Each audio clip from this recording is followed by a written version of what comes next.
Don't worry, it'll be short and sweet and straight to the point, along with what we can do with these stats, because otherwise stats are generally pretty boring. So to get into it at the start, the Bank of Canada has just dropped their rates another 0.25%. So what this means is that we may see a little bit more action in the sales market, which usually leads to more in the rental market. Will it be that the drops have caused more action in the market and thus get things moving a little bit more? Or will everyone just wait till spring? We don't really know yet. Hello everyone and welcome to the show. My name's Hayes. This is Bamboo, Vancouver's property management and investment podcast. We are going to cover the October stats. Don't worry, it'll be short and sweet and straight to the point, along with what we can do with these stats, because otherwise stats are generally pretty boring. So to get into it at the start, the Bank of Canada has just dropped their rates another 0.25%. So what this means is that we may see a little bit more action in the sales market, which usually leads to more in the rental market. That being said, winter is coming. There's one more meeting with the BoC, the Bank of Canada, before the end of the year. So we'll see which one takes precedent. Will it be that the drops have caused more action in the market and thus get things moving a little bit more? Or will everyone just wait till spring? We don't really know yet, so we'll take a look at that and see how that's going on. We'll also take a look at what the last drop did. It did affect the rentals a little bit, so we'll get into that a little bit later. So right now, if you're a tenant and you're thinking about moving, right now might be the best time to get that upgrade in your rental, simply for the fact that the market is still a little bit slow on the rental side, starting to pick up a little bit on the sales side, so we may see that follow. But right now, you'd probably have more negotiating power simply for the fact that the market is a little bit slower. On the flip side of that, of course, the landlords, there may be some hope in sight. What we have been seeing is more people are starting to move around, probably due to the increase in the activity in the sales side. And once that starts to pick up, of course, many tenants get displaced due to their home getting purchased and they have to go find a new rental. That being said as well, that there has been a good trend of landlords starting to actually cash out and sell off their rentals. So we're probably going to see the rental pool shrink down a little bit gradually. It's not going to be a fire sale or anything of that nature, but there may be some hope for the landlords that have been kind of weathering this storm of significantly higher interest rates, slow-moving properties for rent, slow-moving properties for sale. So hopefully this drop that we just had will help to build up the markets on both sides and get things running the way that most landlords and sellers would like to see.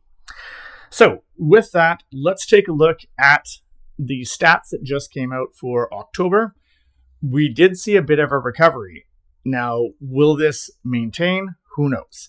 But October did see a significant bounce back of $52 per month in rent on average. That's still $58 less than it was last year at this time. However, it is in line with where it was in June. So whether this is going to continue on this trend, we don't really know because it's the first month that it's happened. So we'll take a look at the stats next month to see if we're getting an uptick again from this drop in the BoC. So generally speaking, as I mentioned earlier, when there's more sales, then it generally picks up in the rental market as well. Anecdotally, we have seen more action in the rental market. Certain ones that we weren't getting any calls on have been starting to get calls. We're figuring because of the displacement, some people are selling their homes finally, and those tenants want to stay in their neighborhoods. Therefore, they're calling about our properties that were still available, even though nothing has changed with them other than people needing them now. Do keep in mind that the rent increase for next year, 2026, is 2.3%. Before you go jumping in and raising your rents with the somewhat positive news that we've had in the rental market, do make sure that you look around in your area to make sure that you don't inadvertently shoot yourself in the foot, i.e., just like diving, look before you leap. So you want to just make sure that your rent increase is worth the risk. If there's a whole bunch of homes that are $200 or $300 less in the same area that are comparable to yours, you may want to consider holding off on your rent increase until you know that the market is a little bit more stable and you won't end up losing your tenant. Because if you have a tenant that moves out, now you have a vacancy in a slower market, you may not get a tenant right away, and you may end up with vacancy, which of course will cost you money, as well as the rents have been a little bit softer, and therefore you may not get the exact rent that you were getting. It might be better off just to hold the line and not mess with anything. So in a nutshell, tread lightly. That's a simple, honest answer. Now, if you're currently trying to rent a property and it is vacant and you haven't been getting the action that you're looking for, there's a couple ways to do this. Unfortunately, the toughest pill to swallow is probably your price. If no one's calling, there's no one to negotiate with, and it's your price.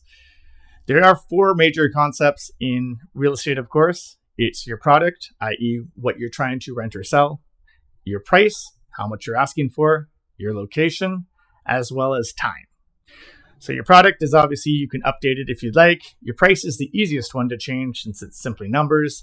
The location, unless you own a giant crane, you can't really move your condo. And time. Time being that if you want to get the number that you're looking for, you may have to wait till the time comes that you can. I.e. might be a couple of years. Who knows? I don't have a crystal ball. But those are the thing. The main part is that your price might be your biggest contributor to why no one is coming. Other ways that you can attract tenants is to offer some sort of a discount. Some of these purpose-built ones are offering 1 month of rent. And while it does look a little bit attractive, the tenants are starting to put this together. We did have one tenant, though, that did leave us to go for one of these purpose-built rentals and claiming that it was $19.50. But after they had to add in their $150 for their parking and add in that they're only getting the 1 month of free rent, it adds up, and they ended up basically around $2,100. So you could do one of these sort of discount ways. That's one method to try to draw people in, although it does feel a little bit bait and switch. So do be careful with that. You might annoy people more than you're attracting them. Another one is to offer them some sort of an incentive, such as paying for the move-in or paying for the move-in fee, which we covered last month.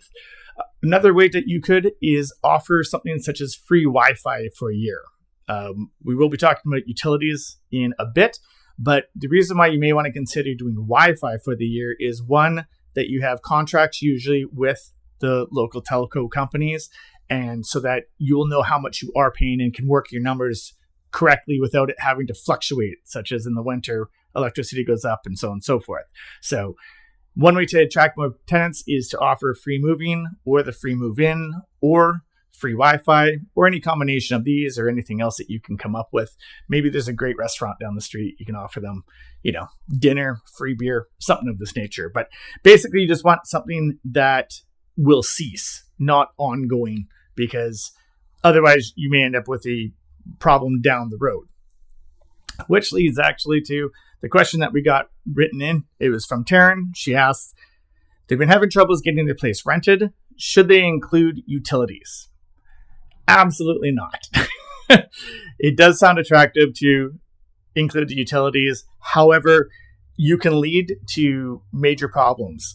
For instance, if you're offering electricity, the winter may be colder than usual. You're going to have to pay higher electricity. And on top of that, you may have a tenant that's going to try to mine Bitcoin or something. In which case now you've offered electricity, you're stuck here, and it's just free reign. Additionally, there's no skin in the game. So a tenant can basically just leave all the lights on, the heat full blast all day, all night, because who cares? It's included, so it's not a big deal. One of the things that we ran into, for example, is we had a tenant in one of our units in Coquitlam, and the natural gas was free. So the electricity would cost money, of course, for baseboard heaters, but the natural gas from the stove is free. This tenant, to try to save some money, decided to boil copious amounts of water to help warm the home. This, of course, caused astronomical amounts of moisture in the air. It was basically like a jungle, and in turn destroyed the kitchen cabinets by basically steaming them for days on end. So that ended up for a fairly expensive repair because all of the kitchen cabinet fronts had to be replaced because they were all bubbly. Another example of this is natural gas for the fireplaces. A lot of people use those to heat their home. So if something is included, people will generally use it full tilt, full blast all the time. So just when you're trying to do that, as we touched earlier, make sure to have a ceasing thing that you are offering, again, such as moving, cleaning, moving fees, Wi-Fi for the year, something that stops. So that way it's nice and steady. You'll be able to work your numbers and know what the final numbers will be over having a variable depending between tenant use, the cost just from the suppliers, such as BC Hydro, because they have some strange pricing sometimes, and any other variables that may put your numbers offline. So overall, no, I would suggest to not include your utilities, but do figure out some other way to attract tenants. So in closing, the market is looking like it's starting to pick up. We haven't seen anything to cause a trend yet. It's only been one bounce back so far. But with the BoC dropping the rate last time, we did see some reaction in the market and it went up. So perhaps we will see the same thing again. We'll be back next month with the stats as well as one of our guests, which we're hosting, Hassan Juma. And we will see you in a few weeks. Thank you for listening. My name is Hayes. This has been BoC, Vancouver's property management and investment podcast.